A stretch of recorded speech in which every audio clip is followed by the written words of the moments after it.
A lot of home gardeners like to start their vegetables and flowers indoors to get a head start on the season. Once you have all of your supplies organized, it's time to get started. First thing you want to do is make sure you have your soil ready to go. Now, in this case, I'm going to use these peat pellets, so you want to start soaking these a little bit ahead of time so that they're ready to go when you're ready to put the seeds in. Now, if you're going to use a seed starting mix in a container such as this, you'll want to make sure you wet it down first. The easiest way to wet it down is with a mister bottle. If you use a watering can on here, you're going to just spray soil everywhere. So soak it really good so that it's all the way clear through wet so that you're ready to start your seeds. The next thing to do is start your seeding. So today I'm going to do tomatoes. Now, in a container like this, it has individual cells. You might want to put more than one seed in just in case not everything germinates. And if you do that, you might have 2 or 3 seeds germinate. Now, the hard part for a gardener is to go back in and cut all but one plant, because you only want one plant remaining in these cells. So if you put 2 to 3 seeds in, which is easy to do when they're so tiny, you want to make sure that if 2 or 3 germinate, you only have 1 remaining.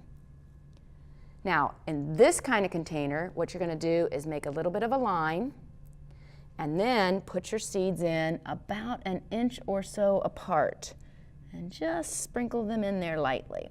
Then with this, you're just going to kind of cover it very, very loosely. And then finally, in the peat pellets, you can put 2 or 3 in here if you'd like as well. Take a little bit and just stick them right in.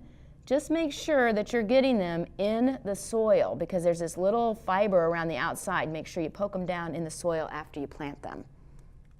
Okay, now we're ready to go put them under the lights. This restaurant tray has a nice little cover automatically, and with the other 2, we're going to use a piece of plastic to keep that humidity up. Now, the windowsill works, but it's not really the best for seeding plants. It doesn't give you enough light to really let those plants grow well. So if you have a light kit like this, or you can make a light kit, with something like this, you can lower those lights so they're right above the plants. The next thing you're going to do is give them a nice final water just to make sure they're nice and moist. Good thing for it.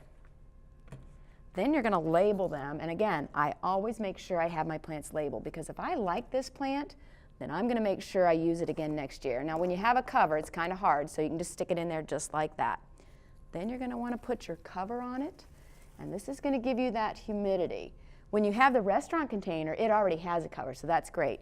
If you don't have a cover, just use saran wrap and just lay it right on top of there until those seeds germinate. The last thing you do is lower the light source so it's just above those seedlings. Then you wait for the fun part. You watch them until they germinate.